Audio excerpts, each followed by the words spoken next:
والعاقبۃ للمتقین والصلاۃ والسلام علی سید ولد آدم وخاتم الانبیاء والمرسلین وسلام علی آلہ واہلہ وعطرتہ واہل بیتہ واولیاء امتہ وصلحاء ملتہ اجمعین.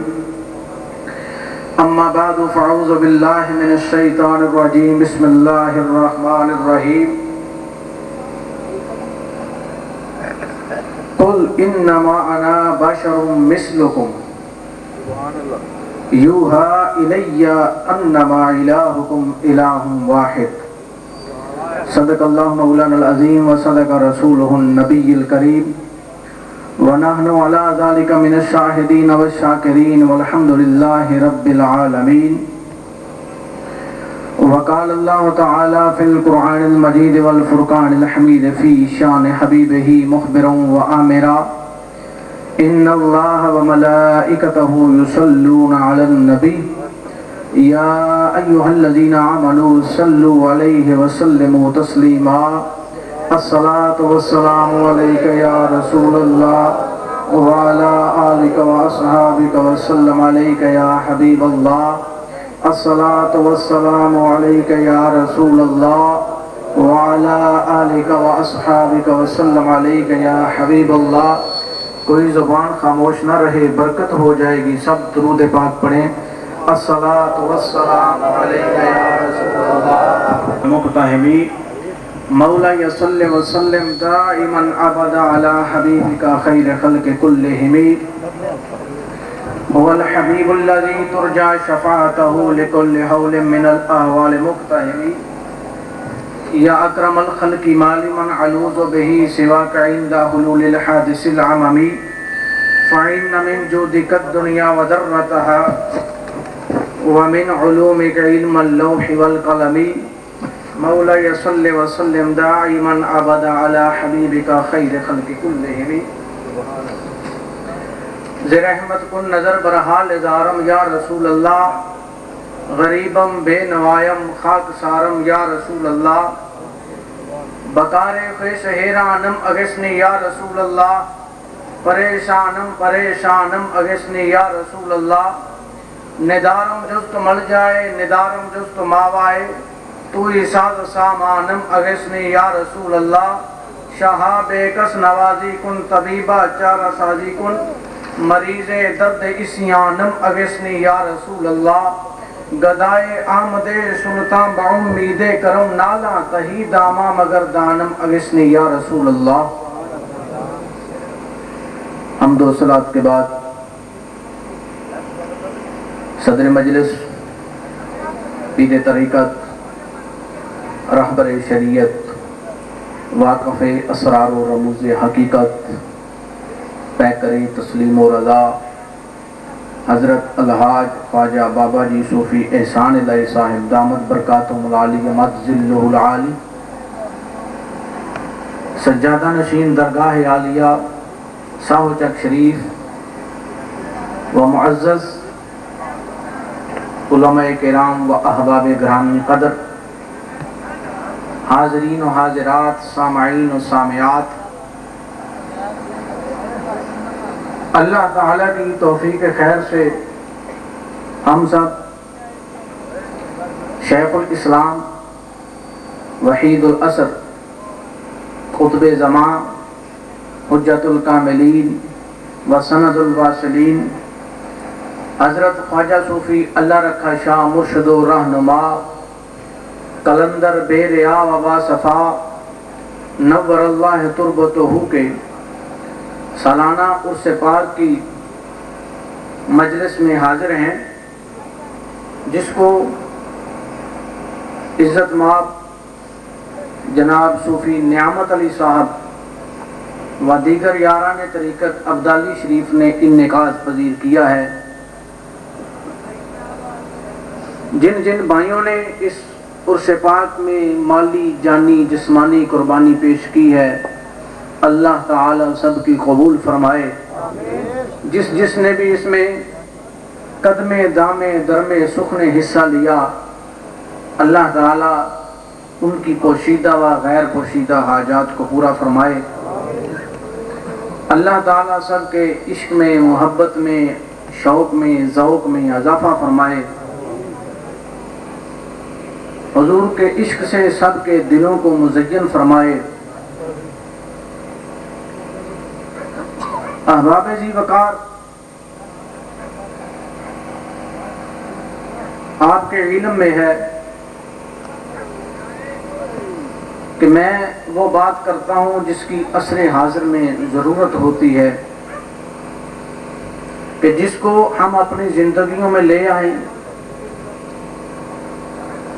جو اپنا عقیدہ بنا لیں، جس سے اپنے قلوب و اذہان کو مزین کر لیں اور ہماری عاقبت سنور جائے،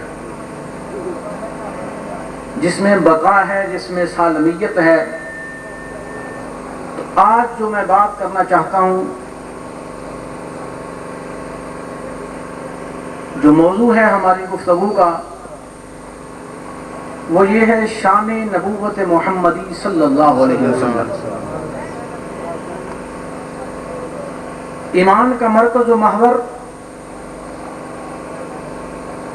قلبی و حبی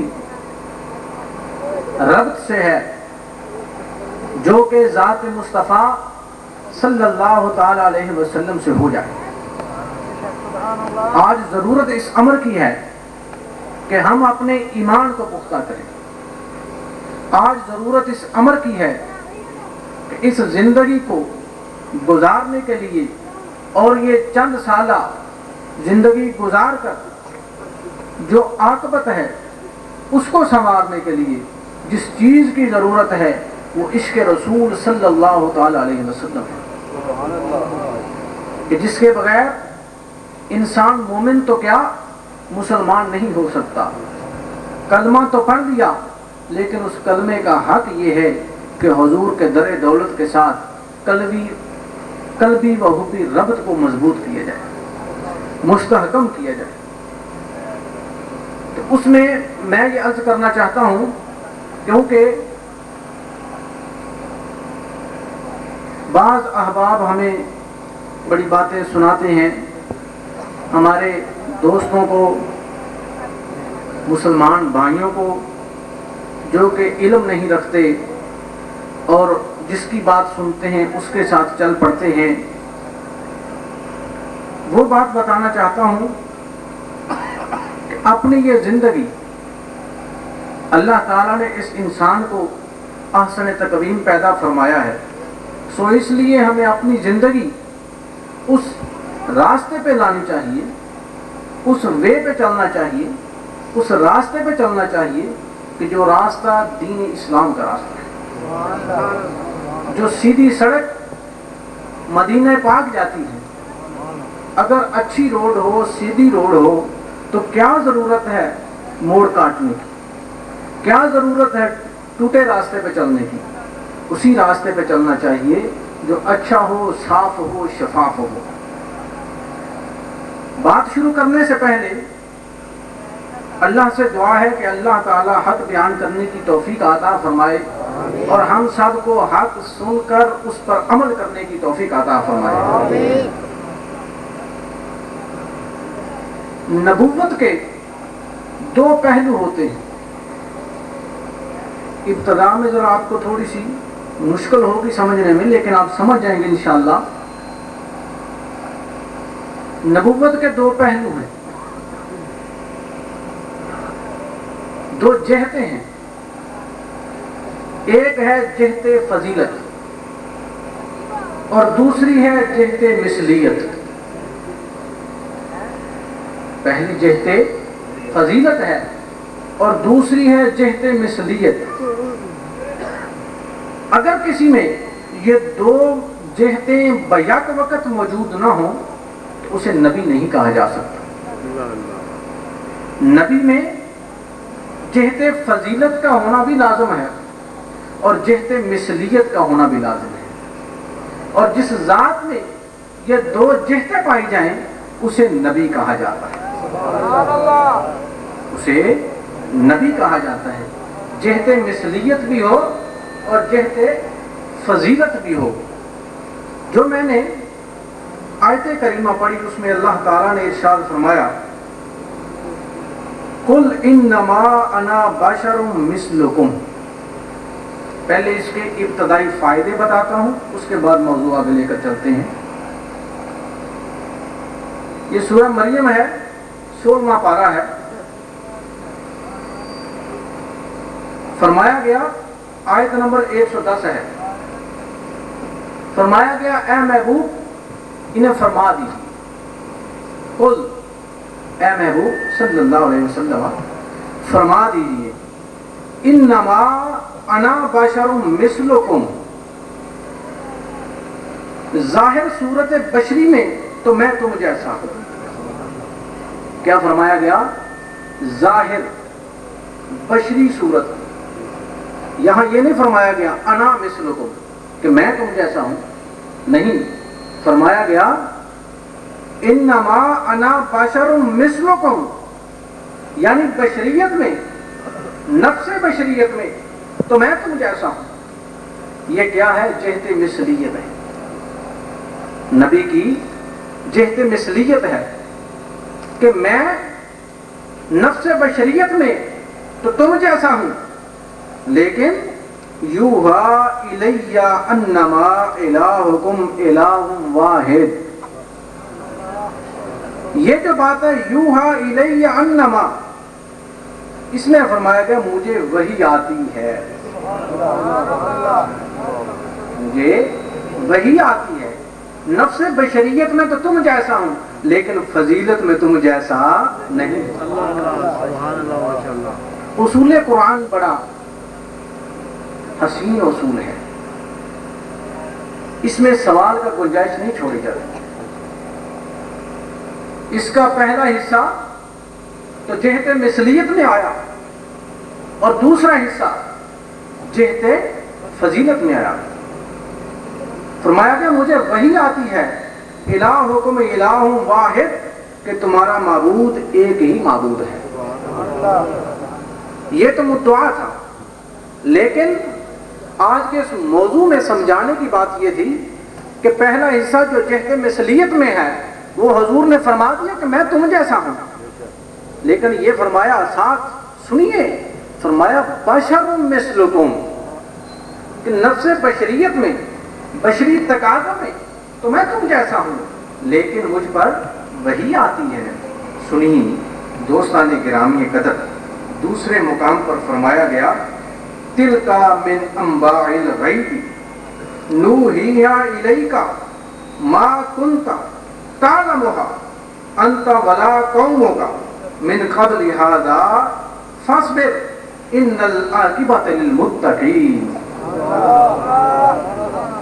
سنیے سنیے، میری تمہاری بات نہیں، یہ خداوند کریم کا فرمان ہے. یہ 12واں پارہ ہے، سورہ ہود ہے، آیت نمبر 29 ہے. اس میں بھی دو تقاضے نبوت کے بیان کیے گئے ہیں، ایک جہت مثلیت کو رکھا گیا اور دوسرا جہت فضیلت کو رکھا گیا. فرمایا یہ غیب کی خبریں ہم تمہاری طرف وحی کرتے ہیں. یہ غیب کی خبریں ہم تمہاری طرف اے محبوب وحی کرتے ہیں، انہیں نہ تم جانتے تھے نہ تمہاری قوم. اس آیت کا پہلا حصہ جہت فضیلت ہے.